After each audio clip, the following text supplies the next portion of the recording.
venu. Donc, comprenez bien que mon DG m'a jeté en pâture. Mais c'est mon patron. Alors, avant de répondre à votre question, je voudrais un peu vraiment montrer tout mon intérêt par rapport à la thématique. Quand j'ai vu réinventer le capital humain. Le terme réinventer m'amène un peu à répondre à votre question. Je vais raconter ici une petite anecdote que je raconte rarement.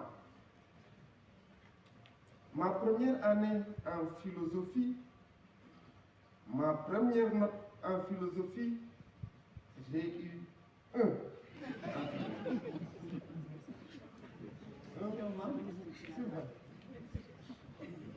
Alors, quand j'ai vu ma copie, je n'en revenais pas.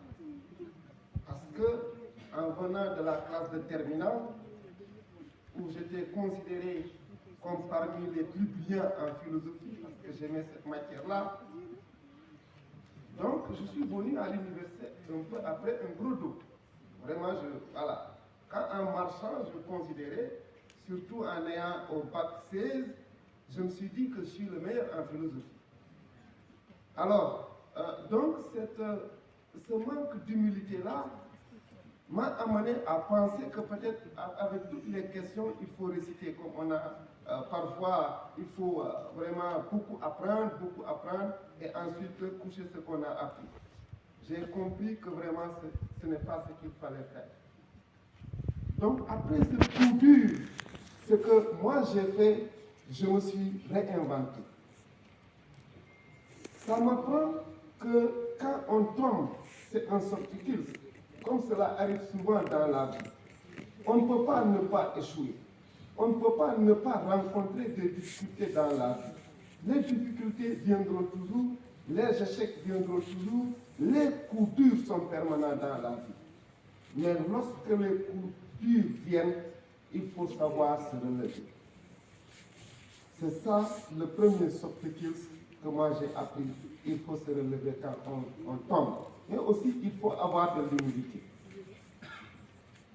Ça m'amène à un autre soft skills qui est extrêmement important. Vous avez en face de vous un ancien berger. Petit berger, donc j'ai fait vraiment les forêts et les savanes pour garder les vaches. Projeté à l'université Cheikh Anta Diop, la plus grande université, il fallait effectivement développer un soft skills extrêmement important. C'est l'adaptabilité. Il faut savoir s'adapter à toutes les situations. Qui ne sait pas s'adapter à de nouvelles situations ne peut pas s'en sortir. Parce que si vous sortez, par exemple, de votre école de formation, vous venez avec un diplôme. Beaucoup de gens viennent avec un diplôme. Donc, du point de vue des compétences, par exemple techniques, vous avez probablement les mêmes compétences. Mais ce qui va faire la différence, c'est cette capacité-là à s'adapter à une nouvelle situation. Parce qu'en réalité, ce dont on a besoin pour réussir à l'école, pour réussir en formation, c'est tout à fait différent de ce que l'on cherche dans une entreprise.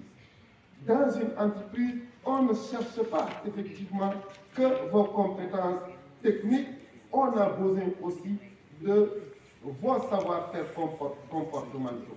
On a besoin de votre savoir-faire, de votre savoir à considérer les autres et à faire attention à eux, de savoir leurs souffrances et savoir leurs problèmes, savoir ce qui leur fait mal et avoir cette compétence-là à travailler en équipe. Si vous n'avez pas ces compétences-là, vous ne pouvez pas évoluer effectivement en milieu professionnel.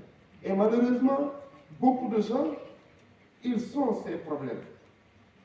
Ils ne savent pas que À l'école, vous pouvez même ne pas être d'accord avec votre professeur. Si vous voulez, vous l'insultez. Mais quand vous êtes en milieu d'entreprise, vous ne pouvez pas manquer de respect. Aussi bien à vos collègues, mais aussi à votre patron. Vous voyez la différence.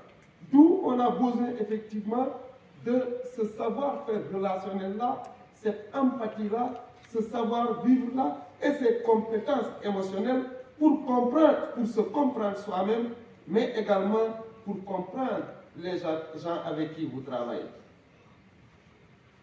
Pour l'autre question, quel est